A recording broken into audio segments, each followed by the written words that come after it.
This video will walk you through a series of exercises I use for intrinsic and extrinsic hand strengthening.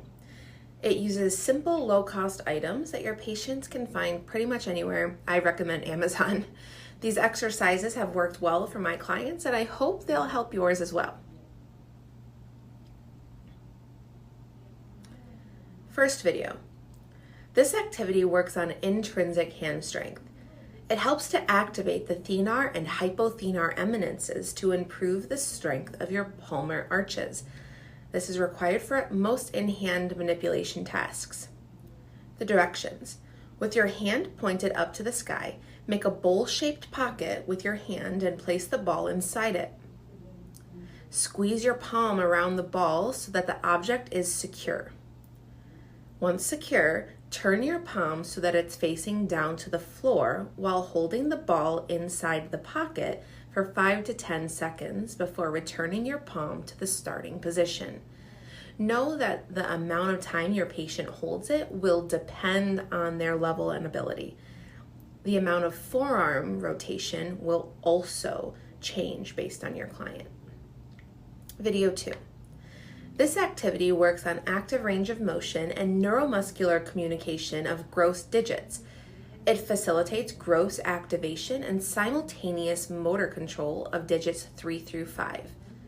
It also requires a sustained isometric contraction in a prismatic pinch grasp of digit 1 and 2.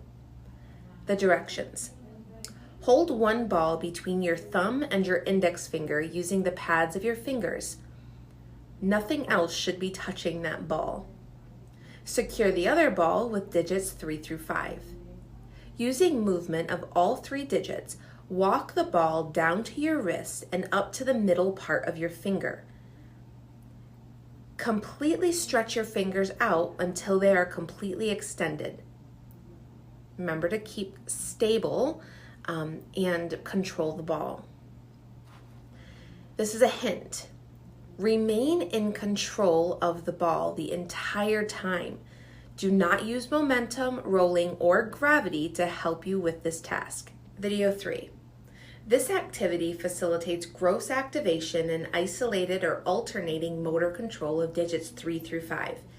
It also requires a sustained isometric contraction in a prismatic pinch grasp of digits 1 and 2.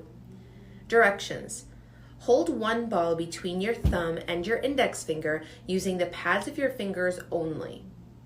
Secure the other ball with digits 3 through 5. Alternate the use of each digit.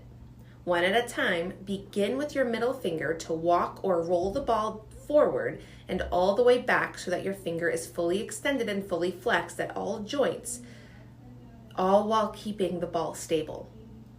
Repeat this action with the middle, ring, and pinky finger until you have performed this activity with each finger about 10 times.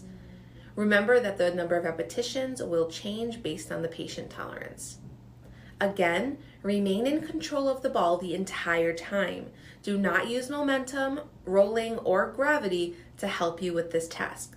Your fingers, your body structures should be in control of the ball the entire time. Video 4. This activity facilitates gross digit activation, fluid mobility, motor control, praxis, in-hand manipulation, and motor inhibition of automatic movements. Secure both items in the center of your hand. Manipulate items in a rotational pattern slowly and methodically so that the items never touch. There should be no sound coming from those structures. Ensure that you are using all 5 digits and the palm or base of your hand during this activity. Do not attempt to go quickly. This activity is about control and endurance. Complete rotational movements for 3 consecutive minutes.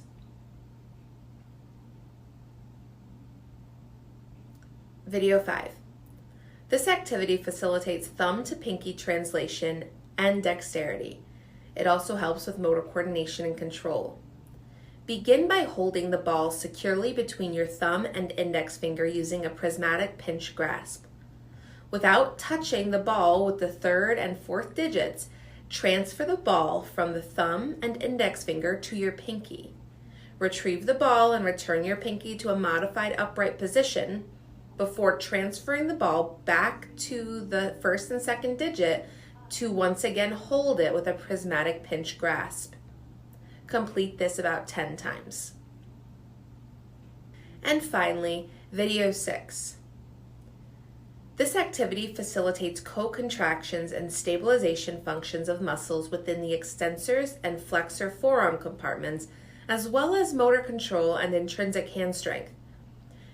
It is essentially recruiting all of the muscles we were working on in former activities within one activity. Remember that this is a challenge.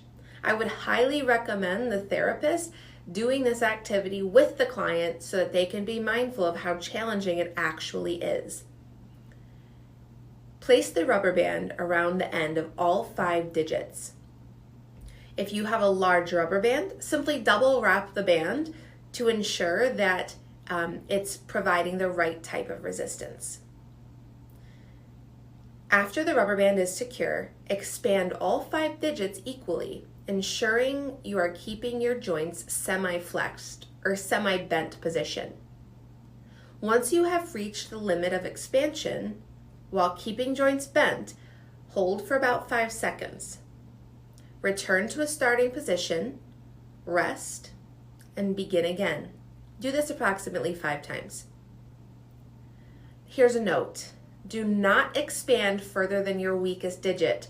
For example, if your pinky continues to snap into extension, you are going too far.